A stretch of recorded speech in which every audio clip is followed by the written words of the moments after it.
Well, it's the holiday season. As we move through this month of December, as we celebrate Christmas, I want to take you to a really simple passage, but a passage that I hope we'll come back to over and over again. I hope that it will shape the way that we engage one another throughout this month and the craziness and the busyness of this month.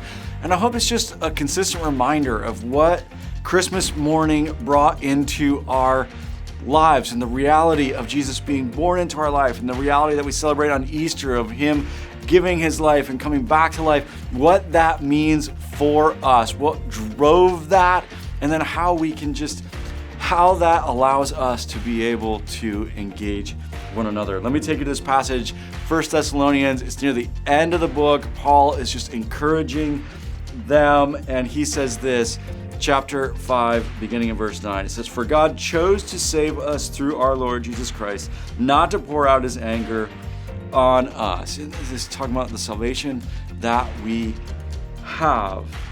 He says He chose to save us, not to pour out His anger on us. Christ died for us so that whether we are dead or alive when He returns, we can live with Him forever. This incredible hope that we have to look forward to in the busyness and the craziness. Sometimes December can get really heavy, and sometimes we can lose sight of the hope that we have and the beauty that this made possible. And then he says this, he says, "So encourage each other and build each other up, just as you are already doing."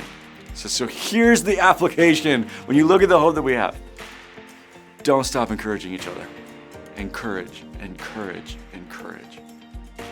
One of the primary things that we are called to do, as a matter of fact, outside of love, the thing that we're called to do more than anything else in the New Testament is to encourage. And so may it just remind us every day, encourage, encourage, encourage each other. Look at the hope that we have. Look at what He's made possible. He didn't come so that He could pour out His anger and wrath. No, He came so that He could save us from it. So encourage. Encourage each other. As we move through December, sometimes things can get weird and hard, and we want to be able to share those things. But rather than complaining to one another, may we encourage each other. And in those moments where we do need to share just what's happening and the difficulty of it, may we, rather than complaining together, may we encourage each other in that. Because the reality is that we get to be with Him forever.